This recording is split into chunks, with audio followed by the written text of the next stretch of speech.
कई मुकदमे लड़े और देखे भी, पर आज भी जब भी मैं उस मुकदमे और उस शख्स के बारे में सोचता हूं जिसका नाम था फंदी, कत्ल का आरोपी होने के बावजूद भी वो हंसता था, गाता था, मुस्कुराता था, थोड़ा सा पागल था शायद।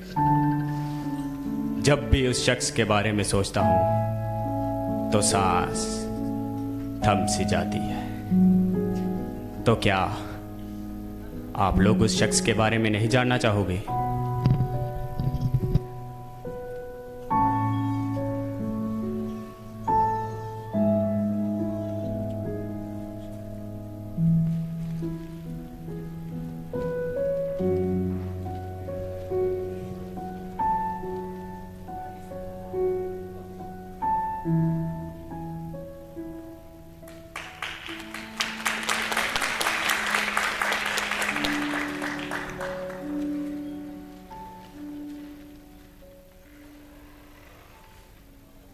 फिल्म एक्टर के यहाँ पुलिस का छापा 25 लाख बरामद। अरे राम राम राम, कैसा जमाना आ गया है भाई। वकालत से तो अच्छा था फिल्म एक्टर ही बन जाता, थोड़ी सी कमाई तो हो जाती। राम राम राम, कैसा जमाना आ गया है।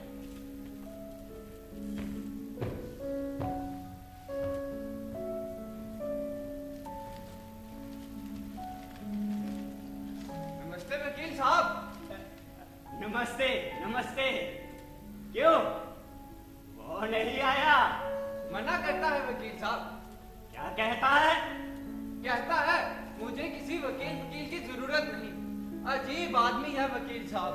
यहाँ वहाँ उसके लिए फांसी का फंदा तैयार है और यहाँ वो हंसता है, गाने गाता है।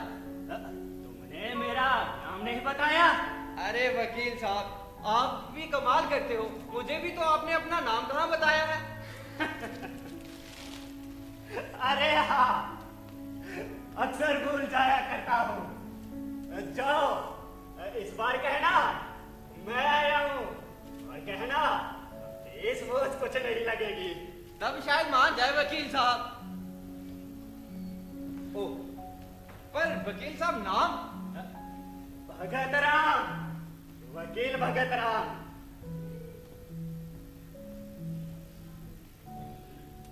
अजीब आदमी है भाई। अगर सरकार उसे अपने खर्चे पे वकील देने के लिए तैयार भी है तो भी नहीं मानता। हे भगवान, कैसे कैसे आदमी बनाए हैं तुम।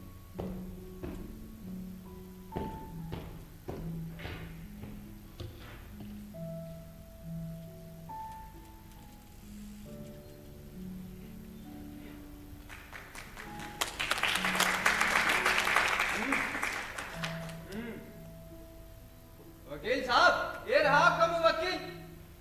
बड़ी मुश्किल से बना पाया हूं इसे। अरे साहब, बीड़ी हो तो। बीड़ी हो तो? तुम लोगों ने समझ क्या रखा है? मेरे बाप को कोई बीड़ी का कारखाना है क्या? बीड़ी हो तो ये लो बीड़ी। और हाँ, ये बीड़ी इसलिए दे रहा हूं ताकि अपने वकील से ढंग से बात करना।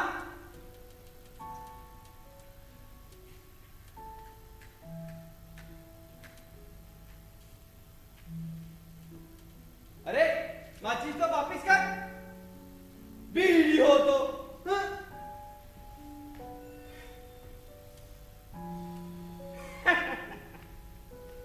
क्या तुम्हारा नाम ही फंदी है? जी हाँ। तुमने ये नहीं पूछा कि मैं कौन हूँ? वादा साहब ने बता दिया, आप वकील हैं। क्यों, आप वकील नहीं है क्या? अरे हाँ, मैं ही वकील हूँ। पर फंदी, लोग भी अजीब होते हैं ना। अब मेरे वकील होने पर भी शक करते हैं। आपको तो अपने वकील होने पे शक नहीं है ना? अरे नहीं, जितना रोमन लॉ मैंने पढ़ा है ना, शायद ही किसी वकील ने पढ़ा हो। जानते हो रोमन लॉ किसे कहते हैं? कमाल करते हैं वकील साहब, मैं ड्राइवर ट्रक ड्राइवर, मैं क्या जानूं ये रोमन लॉ का। तुम्हारा कहना भी ठीक है। वैसे बहुत से लोग वकील होने के बावजूद भी नहीं जानते कि रोमन लॉ किस चिड़िया का नाम है। रोमन लॉ, रोमन लॉ की बात छेड़ते ही मेरे सामने छात्रावास का वो कमरा आया। वकील साहब, एक बात पूछूं आपसे? पूछो। आप इतनी शराफत रख के वकीली कैसे कर लेते? अरे बंदी, मैं वकालत छोड़ सकता हूँ पर शराफत नहीं। पर वकील साहब, मैंने तो आपको अपना वकील नहीं लगाया। अजीब आदमी हो भाई। मैं तुम्हें यकीन दिलाता हूँ, तुमने खुद मुझे अपना वकील चुना था। नहीं वकील साहब, इसमें जरूर कोई गड़बड़ी है। मैं चाहकर भी आपको अपना वकील नहीं लगा सकता। अगर वकील लगाने के लिए मेरे पास पैसे होते तो मेरा बाप क्यों मरता? अरे याद करो, अब परसों तुम्हें कोर्ट में लाया गया था ना। तो ऐसा कहिए ना, कोर्ट में मेरी घरवाली और मेरी बेटी भी आई थी ना, आपने उन्हें नहीं देखा? नहीं। अच्छा याद करो, जब तुम्हें कोर्ट में लाया गया था तो तुम्हारे सामने कोर्ट के बाबू ने कुछ वकीलों के नाम पढ़े थे ना। जी हाँ वकील साहब, कोर्ट का बाबू वकीलों के नाम इतनी तेजी से पढ़ रहा था मानो जैसे हनुमान चालीसा पढ़ रहा। और हाँ, जज साहब ने तुम्हें कहा था ना कि इन्हीं सब वकीलों में से किसी एक का नाम चुन लो। जी हाँ वकील साहब। तो फिर तुमने मुझे अपना वकील नहीं चुना क्या? जब जज साहब ने पूछा कि मुजरिम का वकील कौन है, तो मैंने भी कह दिया, यहाँ साला जीव में फूटी कोड़ी नहीं है और वकील कहाँ से लाऊं? अरे हाँ, और जज साहब ने इस बात पर तुम्हें डांटा भी था ना। जी हाँ वकील साहब।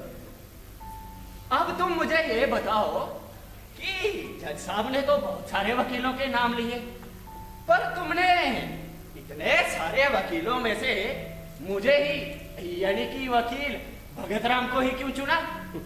क्या तुम जानते थे कि वकील भगत राम इस सदी का सबसे होशियार पर सबसे बदकिस्मत वकील है? क्या तुम वकील भगत राम को जानते थे? मैं कोई खानदानी चोर नहीं हूँ वकील साहब, खानदानी चोर ही वकील बैरिस्टर को जानते हैं। ओ फिर तुमने मुझे कैसे चुन लिया भाई? वकील साहब, जब कोर्ट का बाबू हनुमान चालीसे की तरह वकीलों के नाम पढ़ रहा था, तब मैं भीड़ में बैठी अपनी औरत के मुरझाए हुए चेहरे की तरफ देखा। कैसे सूख कर कांटा हो गई और मेरी बच्ची कैसे टुकर टुकर मेरी तरफ देख रही। तो तुम वकीलों के नाम नहीं सुन रहे थे? वकीलों के नाम क्या भगवान के नाम है जिन्हें सुनना बहुत जरूरी है। पर भगत राम का नाम याद रह गया। पर वो कैसे? भगत राम मेरे बाप का नाम है वकील साहब। अच्छा, वही जिसे तुमने मार डाला? बाप केवल एक ही होता है वकील साहब। हाँ, तो तुम्हारे बाप का भी वही नाम है जो मेरा है? जी हाँ वकील साहब। वकील साहब, एक बात पूछूं? जब कोर्ट में मैंने आपका नाम लिया तब सरकारी वकील, दूसरे वकील, कोर्ट का बाबू सब हंस रहे थे और जज साहब भी हल्का हल्का मुस्कुरा रहे। ऐसा क्यों? हंसने दो फंदी, हंसने दो। इस बार किस्मत मेरा साथ दे रही है, क्योंकि मरने वाले का नाम भी भगत राम है और वकील का नाम भी भगत राम। वकील साहब, वैसे तो मैं गवार आदमी, पर सच सच बताइए, जब किसी के पास वकील लगाने के लिए पैसे नहीं होते तो सरकार उसे अपनी तरफ से वकील क्यों देती? सरकार चाहती है कि हर किसी को बचाव का मौका मिले। क्यों वकील के बिना न्याय नहीं दिया जा सकता? दिया जा सकता है, जरूर दिया जा सकता है।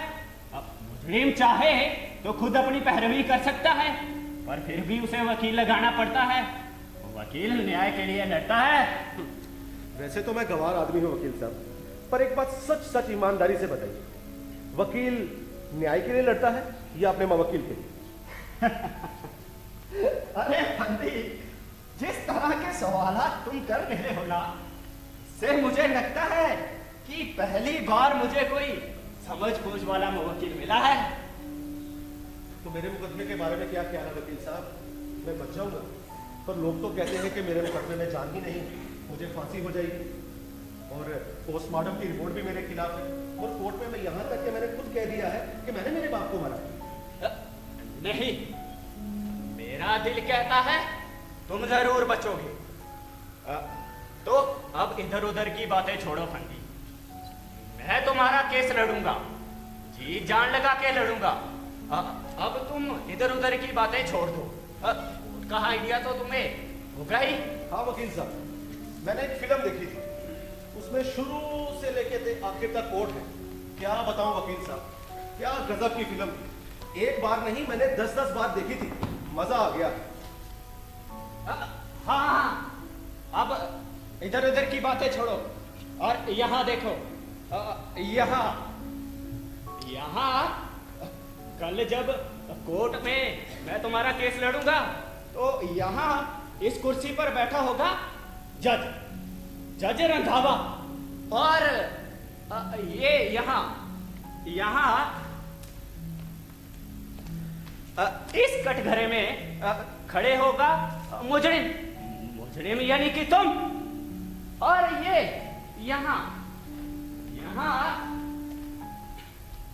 यहाँ इस कुर्सी पर बैठा होगा सरकारी वकील। तो समझ गए ना कौन कौन कहाँ बैठा होगा? जी हाँ वकील साहब, क्या यहाँ रहेगा जज? बिल्कुल सही। यहाँ रहेगा मुजरिम यानी कि मैं। बहुत अच्छे। और यहाँ रहेगा सरकारी वकील। बहुत अच्छे। पर वकील साहब एक बात तो रह ही गई, आपने ये तो बताया नहीं कि आप कहाँ रहेंगे। मैं ठीक कटघरे के साथ खड़ा रहूंगा। फिर तो ठीक है, नहीं तो वो कच्ची आंख वाला सरकारी वकील है ना, उससे मुझे बहुत डर लगता है। अरे डरने की कोई बात नहीं, आदमी अच्छा है। अच्छा अब तुम इधर उधर की बातें छोड़ो, चलो कटघरे में खड़े हो जाओ।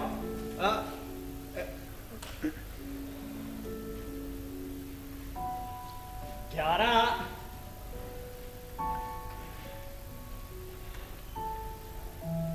बज चुके हैं। अब जज साहब कोर्ट में आ चुके।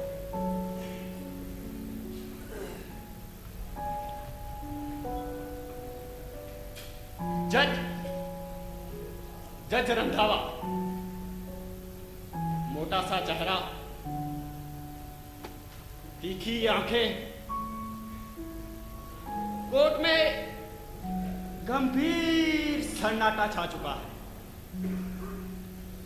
अब जज साहब चश्मा लगा रहे हैं,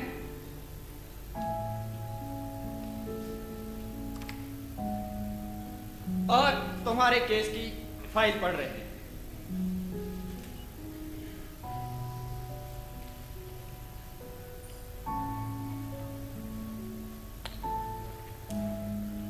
अब जज साहब सरकारी वकील को अपना पक्ष रखने के लिए कह रहे हैं।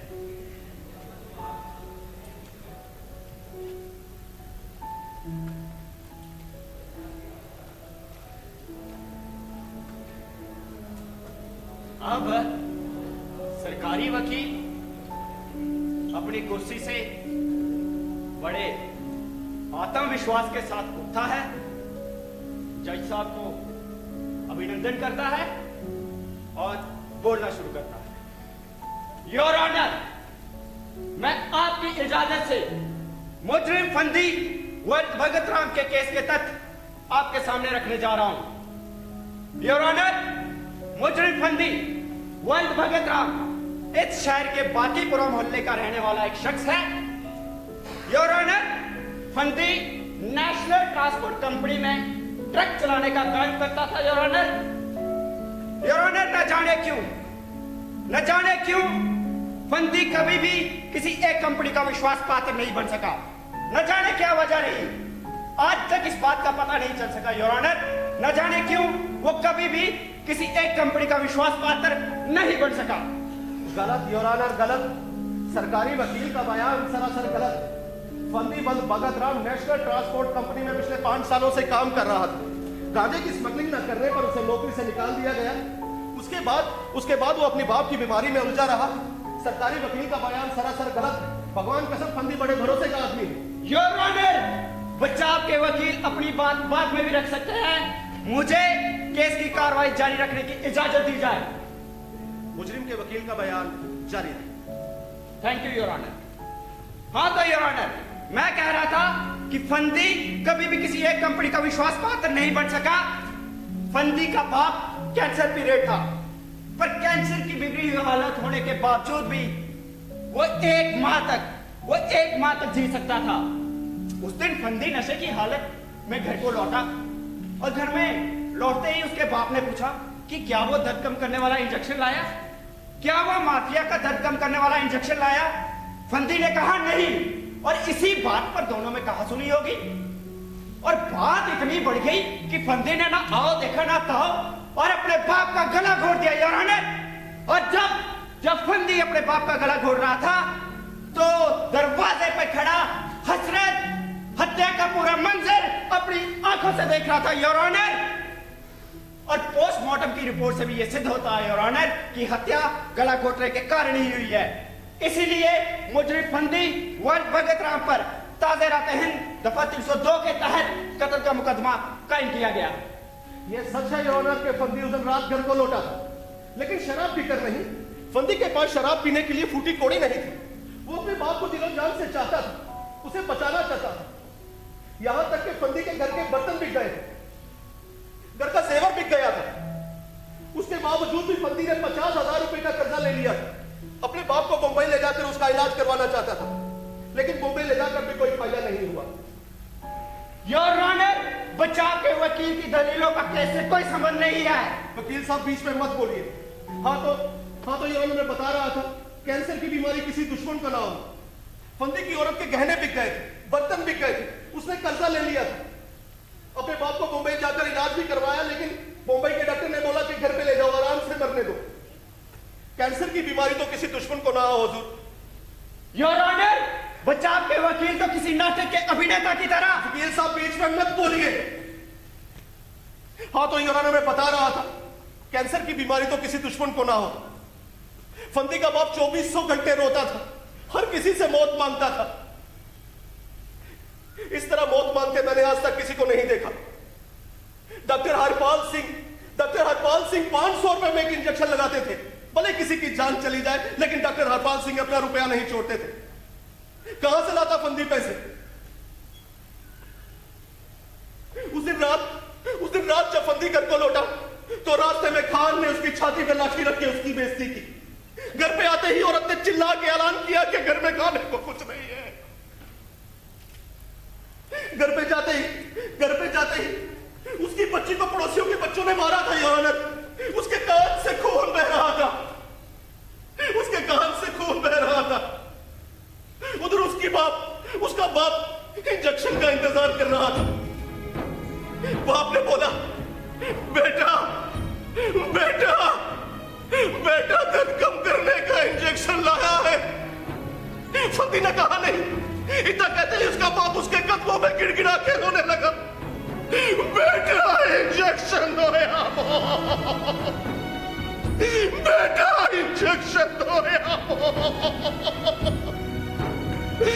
फंदी इंजेक्शन तो नहीं दे सकता था, पर मौत तो दे ही सकता था ना जाने कैसे उसके हाथ उसके बाप के गले की ओर बढ़ने लगे, ना जाने कैसे उंगलियां उसके गले को कसने लगी। भगवान का समा भरोसा नहीं करेंगे। आती हुई मौत को देखकर उसका बाप इस तरह मुस्कुरा रहा था जैसे उसे मनचाही मुराद मिल गई हो। उसे होश नहीं था, उसे इस बात का भी ख्याल नहीं था कि ऐसा दरवाजे पे खड़ा देगा।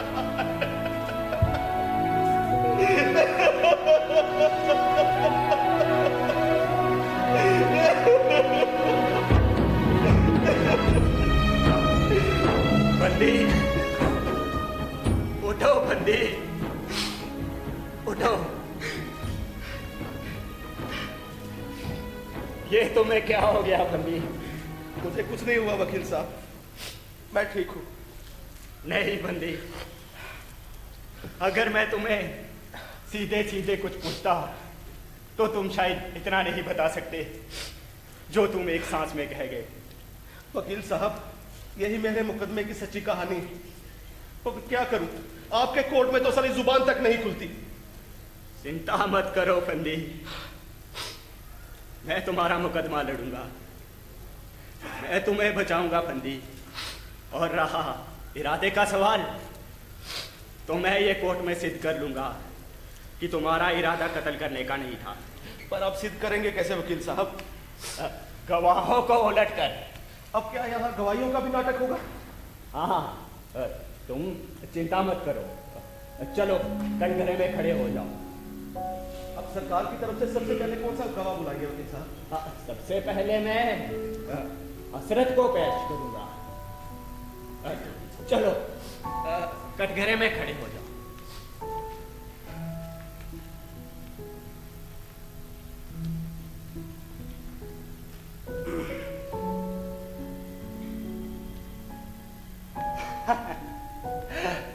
तुम्हारा नाम?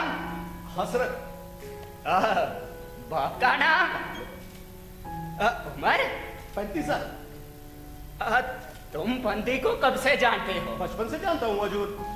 अच्छा, बंदी कैसा इंसान था? बहुत अच्छा इंसान है, बहुत अच्छा इंसान है। अच्छा इंसान? जी।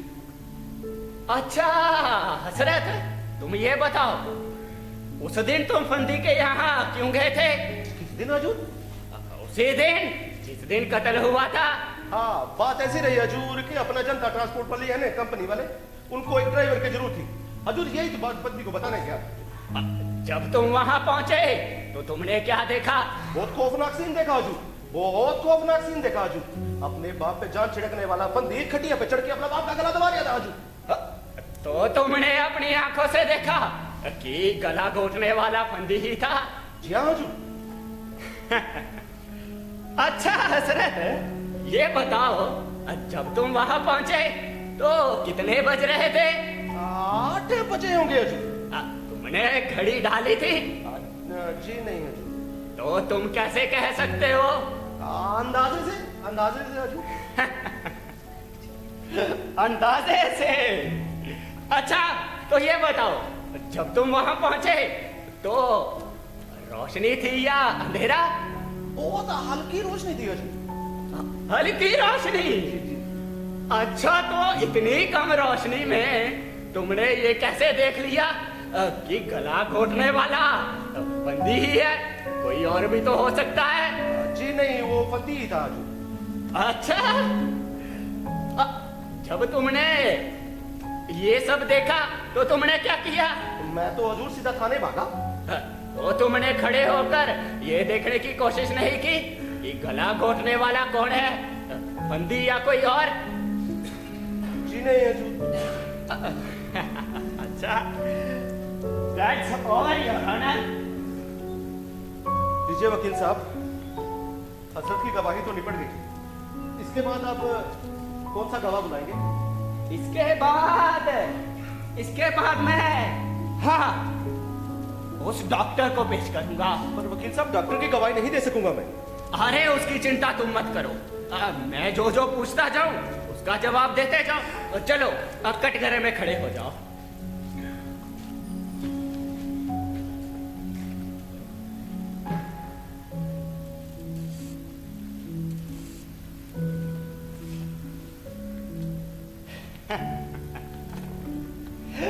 तुम्हारा नाम? डॉक्टर ब्रह्मदत्त। तो मरहूम भगत राम की पोस्टमार्टम की रिपोर्ट तूने ही बनाई थी ना? जी जी, यस, मैंने ही बनाई। पोस्टमार्टम की रिपोर्ट से क्या सिद्ध होता? यही के मरहूम का कत्ल गला घोटने की वजह से किया था। क्या मौत की वजह उसके कैंसर की बीमारी नहीं हो सकती? नो, नहीं। That's all, Your Honor. वकील साहब, डॉक्टर की गवाही तो निपट गई। इसके बाद मैं, हाँ, उस करामतुल्ला खान को पेश करूंगा। उस करामतुल्ला खान को, उस खून चूसने वाले को? वकील साहब, शायद आपको अंदाजा नहीं उसकी ब्याज की दर कितनी ज्यादा है। अरे यही बात तो मुझे सिद्ध करनी है। चलो कटघरे में खड़े हो जाओ।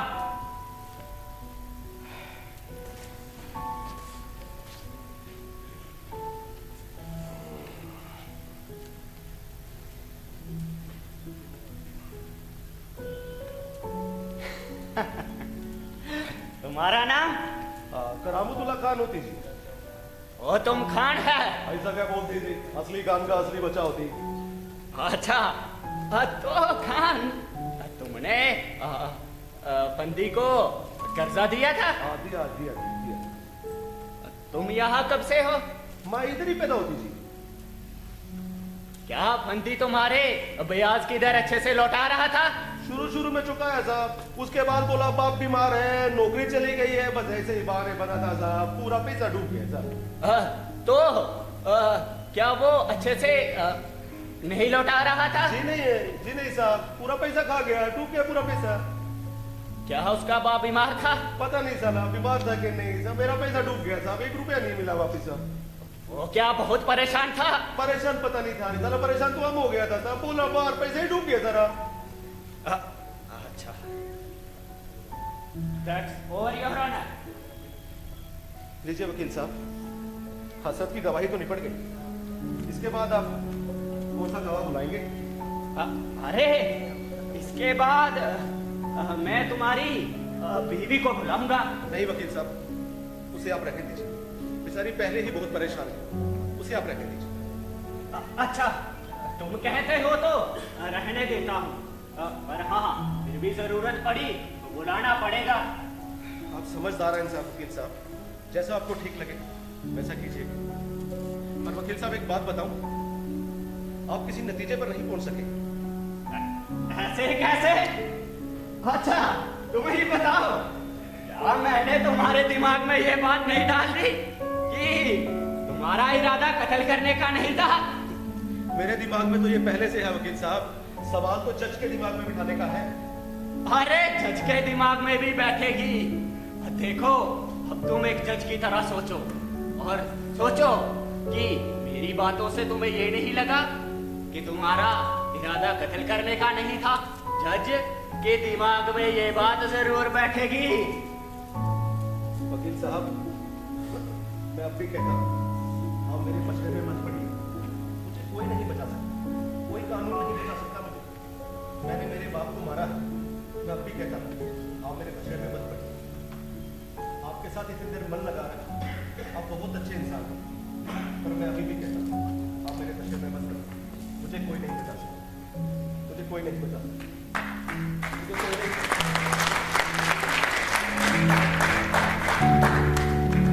जरूर बचोगे फंदी, मेरा दिल कहता है तुम जरूर बचोगे।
कोर्ट में मेरी औरत नहीं आई, जाने क्यों इस बात से परेशान कि वो कोर्ट में क्यों नहीं आई। अरे नहीं आई तो नहीं आई, क्यों घबराते हो? नहीं वकील साहब, अगर वो कोर्ट में आई होती तो जरूर मुझसे मिलती। वकील साहब, जाने क्यों इस बात दिमाग में एक बात आ रही है कि कहीं वो भी मुझे बाकी लोगों की तरह कातिल तो नहीं समझने लगे, कहीं मेरे बच्चे की दिमाग में ये तो नहीं बिठा देगी कि मैंने मेरे बाप को मारा है। हाँ बंदी, हो सकता है। नहीं पाडर साहब, ये नहीं होना चाहिए, ये नहीं होना चाहिए।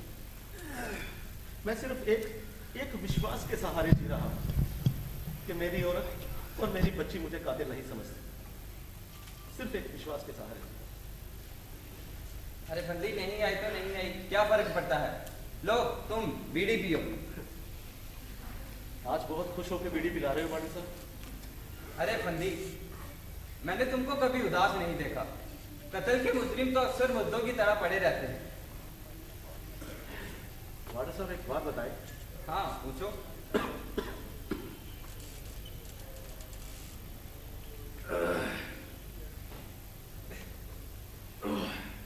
कैंसर का दर्द ज्यादा होता है कि मौत?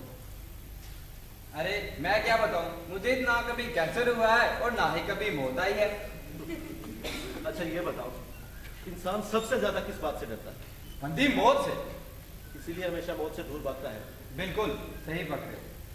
अच्छा ये बताओ कि इंसान को अगर मौत ही प्यारी लगने लगे तब क्या करोगे? नहीं फंदी, इंसान को मौत प्यारी लग ही नहीं सकती। इंसान तो हमेशा जिंदगी से प्रेम करता है। नहीं बड़े साहब, इंसान को मौत भी प्यारी लग सकती है। मैंने मेरे बाप को अपने कदमों पे गिड़गिड़ा के मौत मांगते हुए देखा। तो फंदी गिड़गिड़ाने देते, चीखने चिल्लाने देते, थोड़ी देर चीख चिल्ला के मर जाते, तुम पे फांसी की नौबत तो नहीं आती ना। बादल साहब, हर इंसान की बर्दाश्त करने की एक हद होती है, मेरी भी। बादल साहब ये बताओ कि आज वकील साहब क्यों नहीं आया अभी तक? अरे हाँ फंदी, बातों बातों में भूल गया।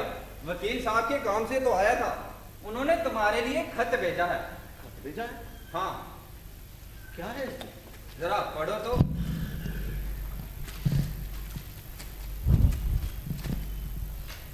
फंदी, सबसे पहले तुम्हारे लिए एक बुरी खबर है। तुम्हारी बीवी का एक्सीडेंट हो गया है। वो अस्पताल में भर्ती है, पर घबराने की कोई बात नहीं, 2-4 दिन में ठीक हो जाएगी। और तुम्हारी बेटी पुत्तू, वो भी तुम्हें बहुत याद करती है। अब तुम ये सोच रहे होगे कि ये सब मैं तुम्हें मिलकर भी बता सकता था, पर फंदी, कल अदालत में जो हमारे केस का कवाड़ा हुआ, उसके बाद तुम्हारी आंखों में आंखें डालकर बात करने की हिम्मत नहीं है मुझ में। सबसे पहले तो तुम्हारी बीवी का कोर्ट में ना आना, उसके बाद हसरत का तुम्हें शराबी, कबाबी और स्मगलर ठहराना। चलो यहाँ तक तो ठीक ही था, पर एक एक कौड़ी का हिसाब रखने वाला करामतुल्ला खान कर्ज देने की बात से मुकर गया।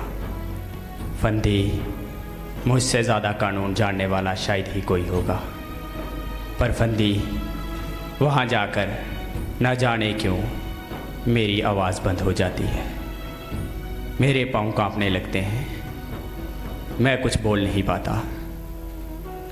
ऐसी वकालत का क्या फ़ायदा फंदी, जो अपने ही हाथों से अपने ही मुवक्किल को फांसी के फंदे पर चढ़ा दे।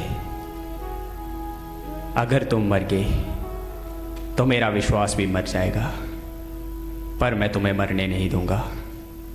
मुझे अपने स्वाभिमान से ज़्यादा तुम्हारी जान प्यारी है। तो फंदी, कल से मैं तुम्हारा केस नहीं लड़ूंगा। कल से तुम्हारा केस इस शहर की सबसे बड़ी बैरिस्टर मिस अंजलि लड़ेंगी। और हाँ, फीस की चिंता मत करना, वो मैं दे दूंगा। तुम्हारा शुभचिंतक वकील भगत राम। क्यों बंदी, अपना वकील भला आदमी है ना? जी हाँ वार्डर साहब, कौन करता है आज किसी के लिए इतना?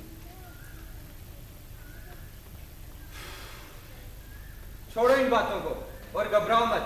चलो कल की तैयारी करते हैं और तुम जरूर बचोगे। अरे माचिस तो वापिस कर। इस माचिस और बीड़ी में तो आपकी जान बसी। हाँ बसी है।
अदालत की कार्रवाई शुरू की जाए।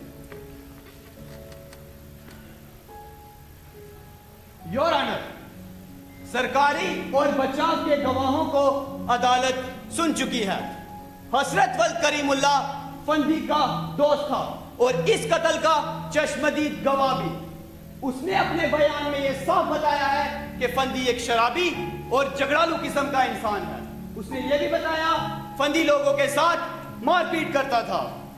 योर ऑनर, हसरत ने यह भी बताया फंदी ने अपने बाप की गला घोटकर हत्या कर दी। इस प्रकार योर ऑनर हम ये कह सकते हैं कि फंदी एक हत्यारा है। लेकिन योर ऑनर, सबसे बड़ा सवाल हत्या का नहीं बल्कि हत्या के इरादे का है। यस योर ऑनर, जहां तक इरादे का सवाल है हम ये कह सकते हैं कि फंदी का इरादा भी अपने बाप की हत्या करना था।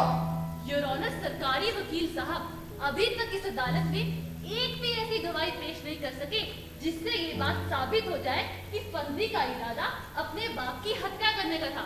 योर ऑनर, हसरत की गवाही से ये पता चलता है कि फंदी अपने मालिकों के साथ बराबर लड़ता था, इसीलिए वह कहीं पे भी नौकरी पे टिक नहीं सका। योर ऑनर, अपने मालिकों से कई लोग लड़ते हैं, हर 6 महीने में नौकरी बदलते हैं, लेकिन इससे ये बात तो साबित नहीं होती कि वह सभी हत्यारे स्वभाव के होते हैं। योर ऑनर, हसरत वल्द करीमुल्ला की गवाही से यह भी पता चलता है कि वह अपनी पत्नी के साथ मारपीट करता था। वह शराबी था, इसीलिए उसने अपने घर के बर्तन तक बेच डाले, अपनी बीवी के गहने गिरवी रख दिए और उसने अपने बाप को बस इसीलिए मार डाला ताकि उनके इलाज पे खर्च होने वाले पैसों से वह शराब पी सके। योर ऑनर, मैं सरकारी वकील साहब से एक छोटा सा सवाल पूछने की इजाजत चाहूंगी। इजाजत है। हाँ तो वकील साहब, मैं आपसे ये पूछना चाहती हूँ कि फंदी की शराब पीने की आदत कितनी पुरानी थी। हालांकि इसका जवाब इस अदालत में किसी भी गवाह ने नहीं दिया है, क्योंकि उनसे ये सवाल पूछा ही नहीं गया। योर ऑनर, फंदी की शराब पीने की आदत पिछले 15 साल पुरानी थी। फंदी पिछले 15 सालों से शराब पी रहा था, लेकिन तब तो उसके घर के गहने नहीं बिके, तब तो उसके घर के बर्तन नहीं बिके। इसीलिए योर ऑनर, मेरी आपसे दरख्वास्त है कि आप इस मुकदमे पर फिर से विचार करें। योर ऑनर, ये रही 3000 रुपए की वो रसीद।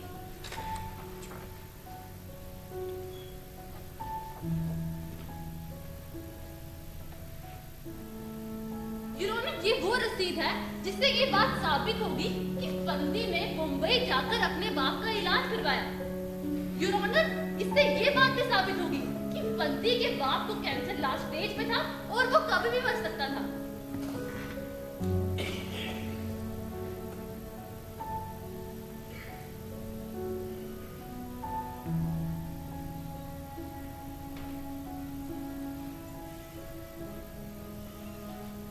आप गवाहों को बुला सकते हैं। Thank you your honour. Your honour, सबसे पहले मैं सरकारी पक्ष का गवाह नंबर 1 हसरत वल्द करीमुल्ला को इस अदालत में बुलाने की इजाजत चाहूंगी। इजाजत है। Thank you your honour. Hasrat वल्द करीमुल्ला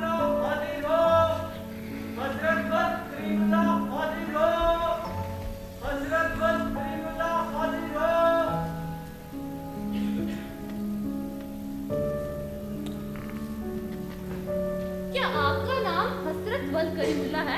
जी हुजूर। क्या आप फंदी को जानते हैं? जी हाँ हुजूर। क्या फंदी आपका बचपन का दोस्त है? जी हुजूर। क्या फंदी अभी भी आपका दोस्त है? खुदा का नाम लीजिए हुजूर, इस जैसे कातिल से अब कौन दोस्ती रखेगा? क्यों, ऐसा क्या हो गया? जब देखो मारपीट कर रहे हैं हुजूर, झगड़ रहे हैं हुजूर। क्या उसने कभी तुमसे मारपीट की? नहीं हुजूर। तो फिर किससे की? अपने बाप से की हुजूर। क्या तुमने कभी उससे अपने बाप की झगड़ा करते हुए देखा? नहीं हुजूर। तो फिर तुम्हें कैसे पता?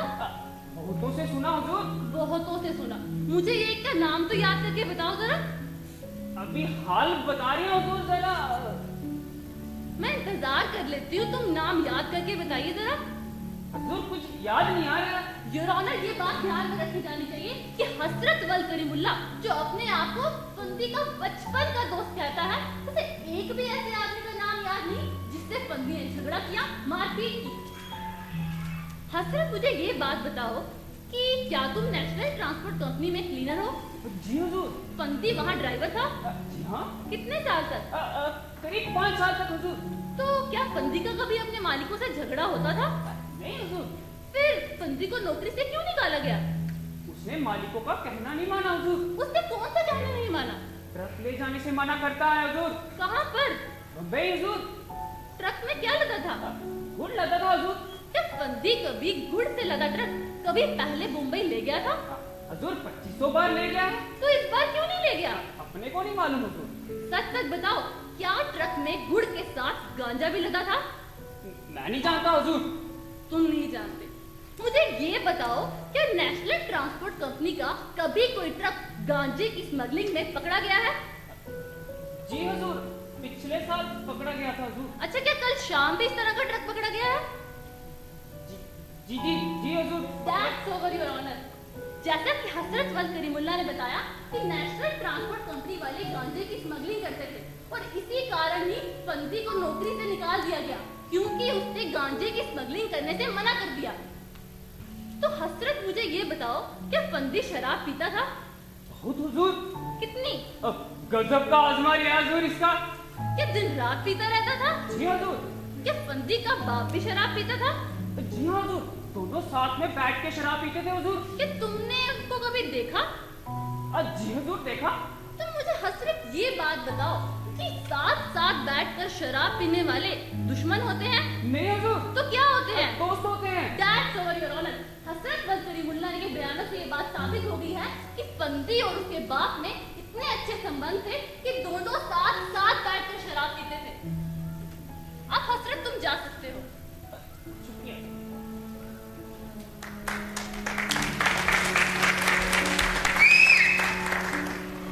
योर ऑनर, मैं बचाव की ओर से डॉक्टर ब्रह्मदेव को इस अदालत में बुलाने की इजाजत चाहूंगी। इजाजत है। Thank you your honour. Doctor Brahmdev हाजिर हो। डॉक्टर ब्रह्मदेव हाजिर हो। डॉक्टर ब्रह्मदेव हाजिर हो।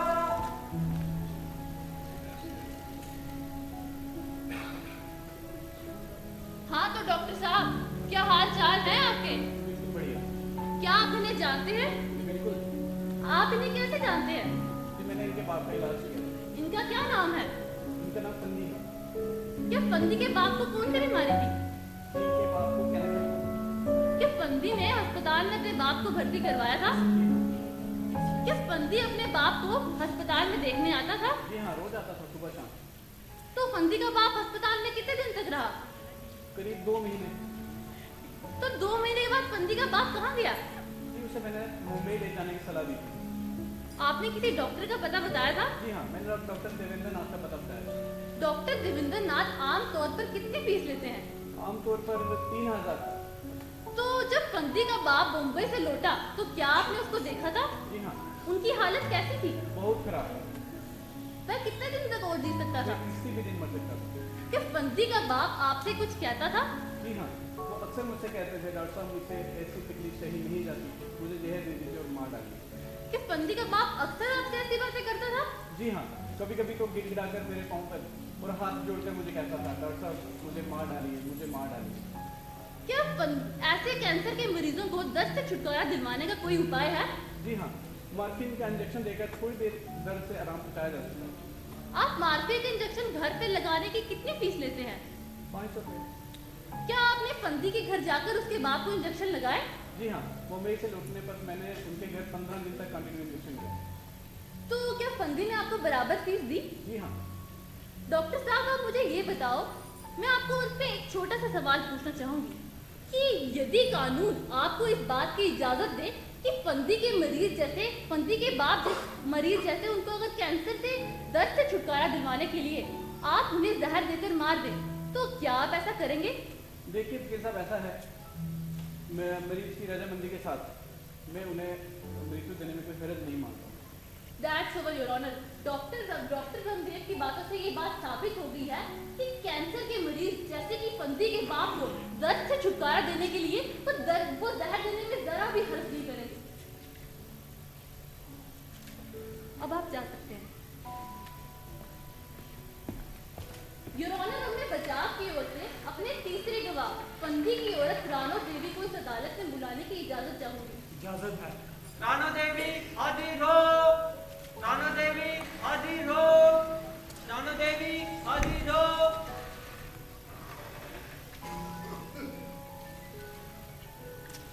क्या आपका नाम रानो देवी है? जी हाँ हुजूर। क्या आप फंदी की औरत है? जी हाँ हुजूर। फंदी और आपकी शादी को कितने साल हो गए? यही कोई 10 साल हुए हैं हुजूर। इन 10 सालों में क्या फंदी ने कभी आपको मारा? कभी नहीं हुजूर। सच सच बताइएगा, इस अदालत में झूठ बोलने की बिल्कुल इजाजत नहीं है। वैसे कभी कभार एक आध मार दिया करते थे। इसका मतलब फंदी तुम्हें मारता और पीटता भी था। तो इसमें क्या हद है हुजूर? जो मर्द कभी अपनी औरत पे हाथ उठाए क्या उसे मर्द कहेंगे?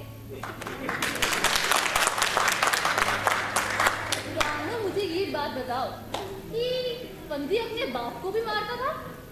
कभी नहीं हुजूर। मेरे मन में जितना अपने बाप का ख्याल रखा इतना शायद ही कोई रखे। रानो, मुझे ये बात बताओ कि ये बात सच है कि फंदी के बाप की बीमारी में घर के हालात इस तरह के हो गए थे कि तुम्हारे घर के बर्तन तक बिक गए थे, और तो और घर के गहने भी बिक गए थे। जी हाँ हुजूर। घर की हालत इतनी खस्ता हो चुकी थी। जी हाँ हुजूर। अच्छा, मुझे ये बताओ, क्या फंदी का बाप तुमसे कुछ कहता था? मेरा ससुर दर्द के मारे चिल्लाता था हुजूर। कहता था मुझे जहर दे दो और मेरी जान दे दो। अच्छा, मुझे ये बताओ कि जिस शाम फंदी के बाप का कत्ल हुआ, क्या उस समय तुम घर पर मौजूद थी? जी नहीं हुजूर। मैं पड़ोस में चावल मांगने गई थी। तो इसका मतलब जिस शाम कत्ल हुआ उस शाम तुम वहाँ मौजूद ही नहीं थी। जी नहीं हुजूर। जब तुम चावल मांगकर घर पर वापस आई, तुमने क्या देखा? मैंने अपने ससुर को मुर्दा पाया। तो इसका मतलब कि तुमने कत्ल होते हुए बिल्कुल ही नहीं देखा। जी नहीं हुजूर। योर ऑनर, फंदी की औरत से ये बात साबित हो गई है कि जब फंदी की औरत घर पर मौजूद, जब कत्ल हुआ तब फंदी की औरत घर पर मौजूद ही नहीं थी। और ये बात भी साबित हो गई है कि फंदी ने अपने बाप के इलाज पर इतने पैसे खर्च कर दिए कि घर के गहने और बर्तन भी बिक गए थे। अब आप जा सकते हैं।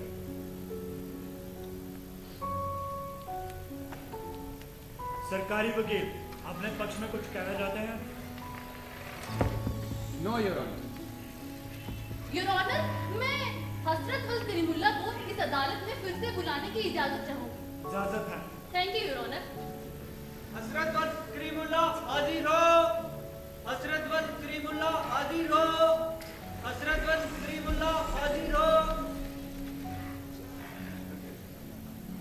हसरत, मुझे ये बात बताओ, जिस शाम कत्ल हुआ तो उस शाम तुम फंदी के घर क्यों गए थे? हजूर गया था उसको बताने कि उसको जनता ट्रांसपोर्ट कंपनी में काम मिल सकता है। तो तुम्हें फंदी की नौकरी की इतनी फिक्र क्यों थी? हजूर बेचारा दोस्त था अपना, बेकार भी था, तो इसलिए। कितने बेकारों को खबर थी कि जनता ट्रांसपोर्ट कंपनी में नौकरी मिल सकती है? हजूर सिर्फ फंदी को ही बताया और किसी को नहीं बताया। जब तुम जानते थे कि फंदी सारा का सारा पैसा शराब में उड़ा देगा, तो तुमने फंदी को ही क्यों खबर दी? दोस्त था हजूर, इसलिए बता दिया बस। अच्छा, मुझे ये बताओ कि जिस शाम कत्ल हुआ उस शाम तुमने क्या देखा? बड़ा खौफनाक सीन देखा हजूर। देखा फंदी खटिया पे चढ़ के अपने बाप का गला दबा रहा था हजूर। उस समय कितने बज रहे होंगे? करीब 8 बजा था हजूर। तुम्हारे पास घड़ी थी? नहीं हजूर। फिर तुम्हें कैसे पता? अंदाजा लगा रही हूँ हजूर। अंदाजे से। अच्छा, मुझे ये बताओ कि जब फंदी अपने बाप का गला दबा रहा था, तो फंदी का बाप अपने बचाव के लिए कोई कोशिश कर रहा था कि नहीं कर रहा था? नहीं हुजूर, बस चुपचाप पड़ा था। अच्छा, मान लो कि तुम्हारा कोई गला दबाए तो तुम क्या करोगे? हुजूर, मैं अपने बचाव के लिए जी जान लगा दूंगा। वैसे हुजूर, किसी के पाप में इतनी हिम्मत नहीं कि मेरा गला दबाए। मुझे ये बात बताओ कि अगर मान लो कि तुम मरना चाहो और चाहो कि कोई तुम्हारा गला दबाकर तुम्हें मार डाले, तो अपनी इच्छा पूरी करने के लिए तुम क्या करोगे? कुछ नहीं हुजूर, बस चुपचाप पड़ा रहूंगा और मारने वाले की मदद करूंगा बस। तुमने अभी बताया कि फंदी का बाप भी चुपचाप पड़ा था। जी हुजूर। That's your honour. हजरत अल करीमुल्लाह के ये बयान से साबित हो चुकी है कि जब फंदी अपने बाप का गला दबा रहा था तो फंदी का बाप चुपचाप पड़ा था। वह इस तरह चुपचाप पड़ा था कि मानो कि इसकी मृत्यु मन चाहे मृत्यु हो और वो मरना चाहता हो। सरकारी वकील, गवाह से कोई सवाल करना चाहते हैं? No no your. अब आप जा सकते हैं।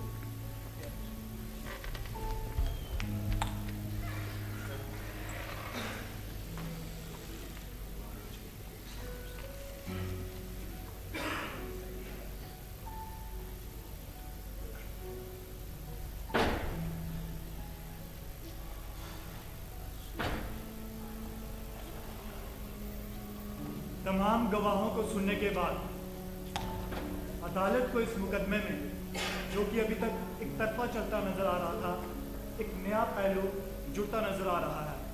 और यही कारण है कि अदालत जल्दबाजी में कोई भी फैसला नहीं करना चाहती है, ताकि बेगुनाह दोषी ना ठहराया जाए और लोगों का कानून से विश्वास ना उठ जाए। इसलिए अदालत कुछ देर के लिए मुलतवी की जाती है। Thank you.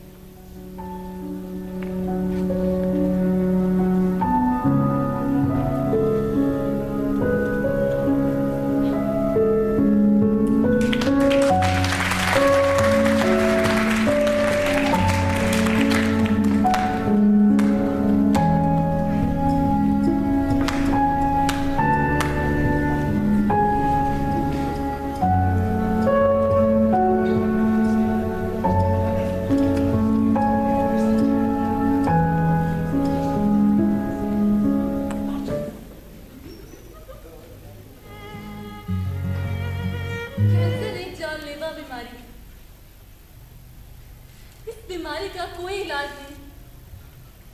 कैंसर का मरीज जानता है कि उसका मरना करीबन करीबन तय है। जिस दिन से कैंसर के मरीज को पता चलता है कि उसे कैंसर हो गया है, उसकी जिंदगी तो उस टाइम बॉम्ब की तरह बन जाती है जो टिक टिक टिक टिक करके कभी भी फट सकता है। कुछ दवाएं, कुछ ऑपरेशन, कुछ कीमोथेरेपियां शायद उसके दर्द को थोड़ा कम कर भी दे, लेकिन अपने परिवार के सामने टूटने का दर्द, उन आंसुओं के बाद का दर्द, उन सबके लिए तो कोई दवाई नहीं है। इन सबके बाद भी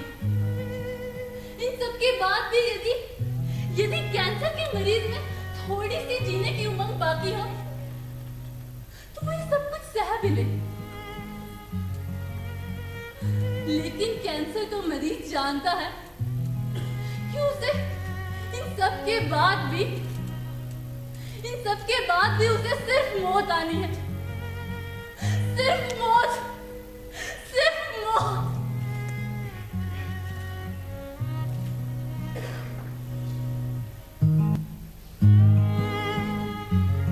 5 साल पहले इस कैंसर ने मेरे बाबूजी को मुझसे छीन लिया। वो मेरे सामने गिड़गिड़ा रहे थे, अपना सर पटक कर मुझसे मौत मांग रहे थे।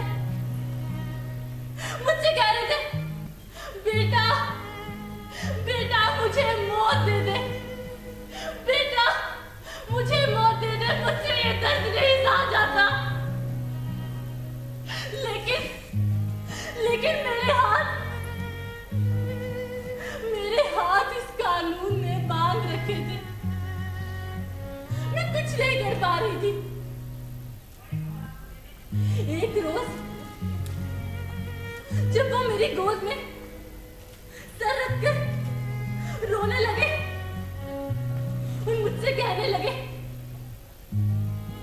बेटा या तो तू मुझे मौत दे दे या इस दर्द से छुटकारा दे दे, या तो मुझे मौत दे या छुटकारा दे। और उस रोज जब 5 इंजेक्शन देने के बाद भी उन्हें नींद नहीं आई, तो मैंने उन्हें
की कार्रवाई शुरू की जाए।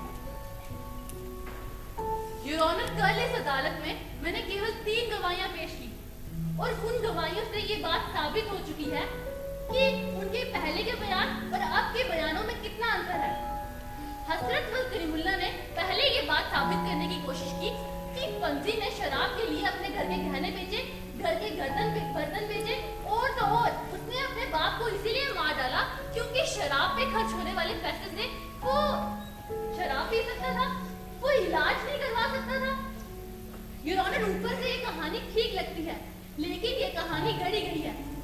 नो योर ऑनर, इस मुकदमे का अहम सवाल यह उठता है कि क्या बंदी ने कत्ल किया? अगर उसने ऐसा किया तो क्या पूरे होशो हवास में किया? नो योर ऑनर, यहाँ से सबसे महत्वपूर्ण सवाल ये उठता है कि जैसा कि हसरत वल करीमुल्लाह ने बताया कि बंदी और उसके बाप में इतने अच्छे संबंध थे कि दोनों साथ बैठकर शराब पीते थे। योर ऑनर, ये कहना भी गलत होगा कि बंदी ने शराब के लिए अपने घर के गहने बेचे, घर के बर्तन बेचे और तो और योर ऑनर उसने अपने बाप को केवल इसीलिए मार डाला क्योंकि शराब पे खर्च होने वाले पैसे से, इलाज पे खर्च होने वाले पैसे से वह शराब पी सकता था। योर ऑनर, सबसे दूसरा महत्वपूर्ण सवाल ये उठता है कि बंदी को अपने बाप की हत्या करने से क्या लाभ होने वाला था? क्या उसे कोई जायदाद मिलती, कोई ओहदा मिलता? योर ऑनर, ये बात साबित हो चुकी है कि जैसा कि डॉक्टर ने बताया कि बंदी का बाप डॉक्टर से भी मौत मांगता था, ये गिराकर उससे मौत मांग रहा था, वो चाहता था कि उसे मौत दे दे। योर ऑनर, हत्या हमेशा कुछ पाने के लिए, बदला चुकाने के लिए या किसी भय को समाप्त करने के लिए की जाती है, लेकिन यहाँ एक भी बात ऐसी साबित नहीं हुई है। योर ऑनर, कानून अपने बचाव में किए गए वार को या कत्ल को हत्या नहीं मानता, पर जब कोई पूरे होशो हवास में कानूनी परिणाम को जानते हुए ऐसा करे तो उसे हत्या के अलावा क्या कहा जाएगा? योर ऑनर, हसरत वल करीमुल्लाह के बयानों से ये बात साबित होती है कि जब बंदी अपने बाप का गला दबा रहा था तो बंदी का बाप चुपचाप पड़ा था। वह इस तरह चुपचाप पड़ा था कि मानो इस मृत्यु में कि वो मरना चाहता हो और इसमें जीने की थोड़ी सी भी उमंग बाकी न हो। योर ऑनर, बंदी का बाप अपने बेटे से मौत मांगता था, अपनी बहू से मौत मांगता था, यहाँ तक कि डॉक्टर ब्रह्मदेव से मौत मांगता था। योर ऑनर, मरहूम बख्तराम में जीने की उमंग ही नहीं थी। कैंसर एक जानलेवा बीमारी थी जिसका विज्ञान भी आज तक कोई इलाज ढूंढ नहीं पाया।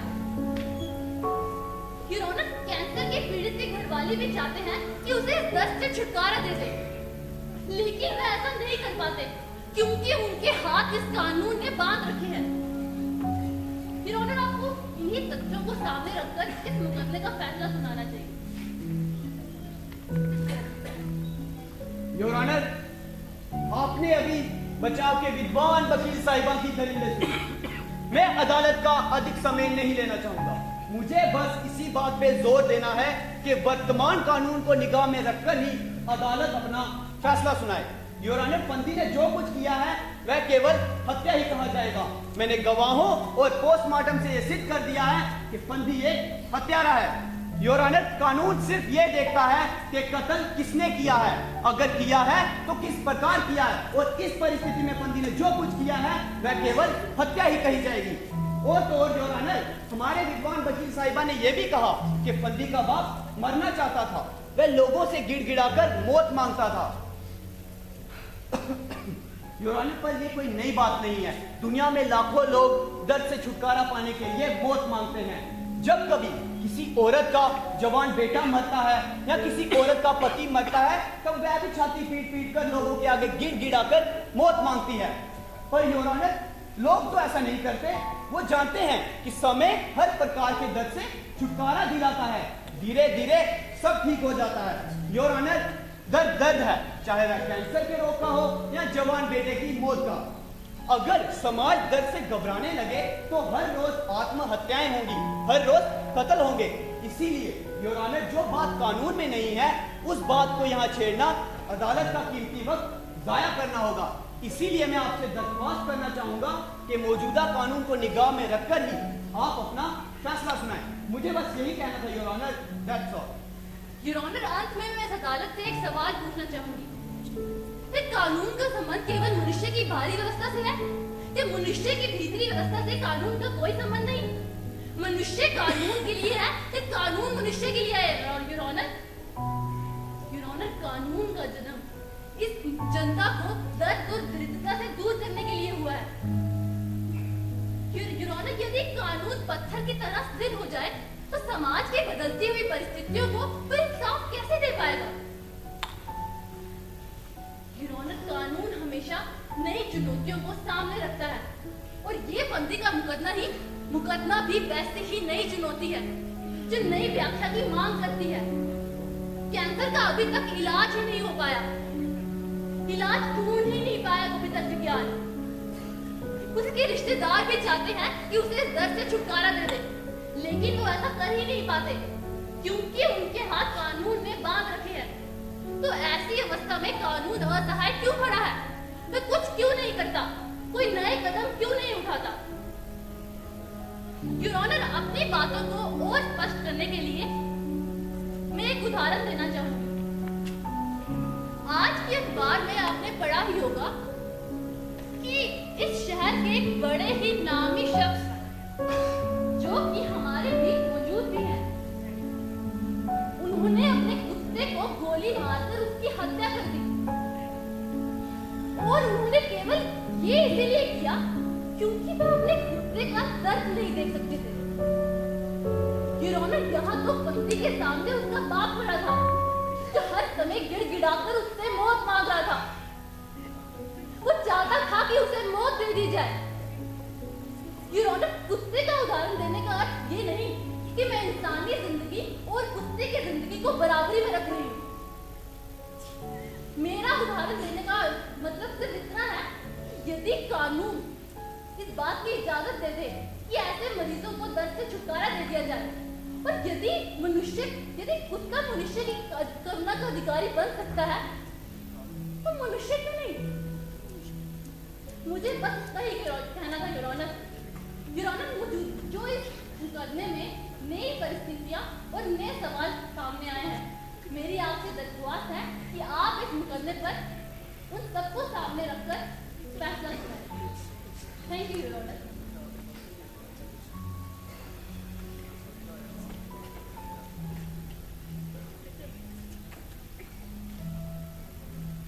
दोनों वकीलों की दलीलें सुनने के बाद इस मुकदमे ने कानून के दोनों तराजू के दोनों पलड़ों में से एक में कानून को और दूसरे में इंसानियत को ला खड़ा कर दिया है।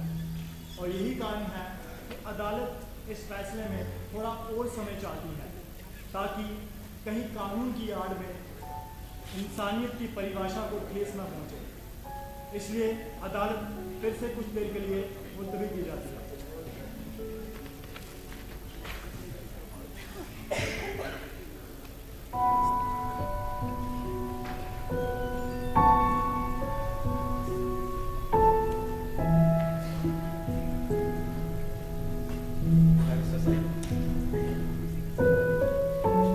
बहुत बहुत शुक्रिया। आज कम से कम ये सवाल इस कोर्ट में उठाया तो गया कि ऐसे रोगियों को उनकी रजामंदी के तहत उनको मौत दे दी। बहुत बहुत शुक्रिया। पंडित, तुम चिंता मत करो, तुम बच जाओगे। अच्छा बंदी, मैं चलती हूँ।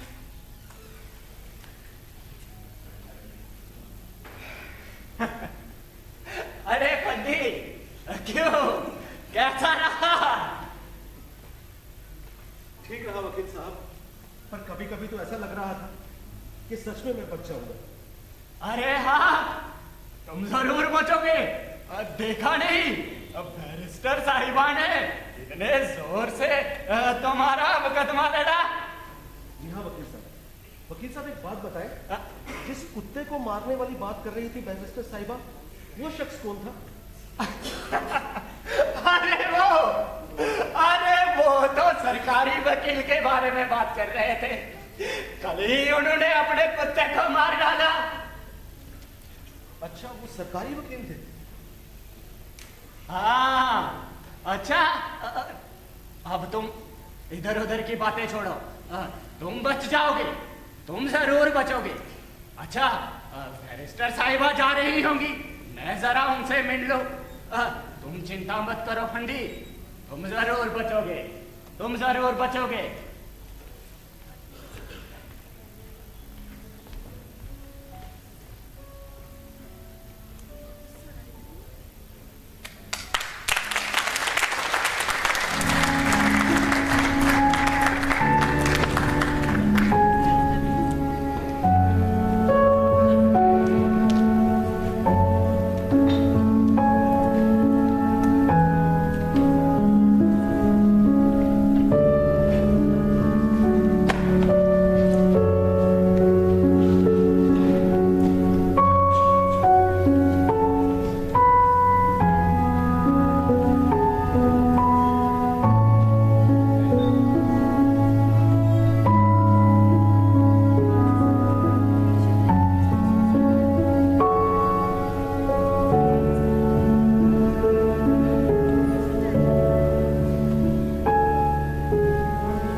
सच में मैं बच जाऊंगा। पर आज खुशी हुई इस बात से कि कम से कम ये सवाल तो उठाया गया कि कैंसर के पीड़ित ऐसे रोगियों उनकी रजामंदी के साथ उनकी सजा मौत दे देनी चाहिए। ये कैंसर की बीमारी तो किसी दुश्मन को ना हो। इस कैंसर की बीमारी ने मेरे घर के बर्तन बिक गए थे, घर के जेवर बिक गए थे, यहां तक कि मैंने खान से 50,000 रुपए का कर्जा ले लिया था। अपने बाप को मुंबई ले जाकर उसका इलाज करवाना चाहता था, लेकिन ये दर्द है कि जाता ही नहीं है। क्या करता मैं? कहते हैं कि शराब पीता हूं। शराब के लिए मैंने मेरे बाप को मार दिया। मेरे घर में खाने को कुछ नहीं था, भागा पड़ गया था मेरे। है कि मैं शराब पीता हूं। मैं शराब पीता हूं। मेरा बाप 24 घंटे मौत मांगता था। उसके गांव में दर्द रहने लगा था। एक पैसा नहीं था मेरे पास। कहां से लगा था उसको इंजेक्शन? कहां से लगा था उसको? हाँ, उस रात में घर जरूर गया, लेकिन शराब पी कर नहीं, घर की ओर जा ही रहा था। तो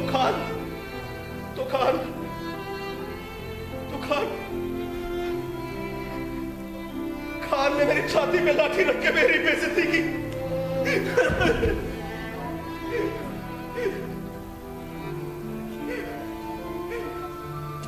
कहां से देता मैं खान को पैसे? कहां से देता मैं खान को पैसे? मेरे घर में फाका पड़ गया था। मेरे बाप को बेहोशी का इंजेक्शन लगाने के लिए मेरे पास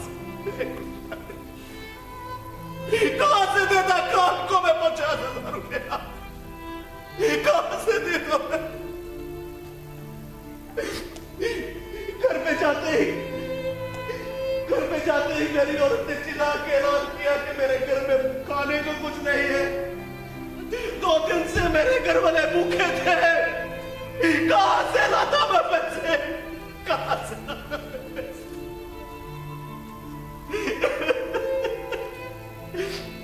उधर मेरी बच्ची मेरा इंतजार कर रही थी। मेरी बच्ची को पड़ोसियों की बच्चियों ने मारा था। उसके कान से खून बह रहा था। जिसे जिंदगी में सबसे ज्यादा प्यार करता हूं, उसके कान से खून बह रहा था। क्या करता मैं?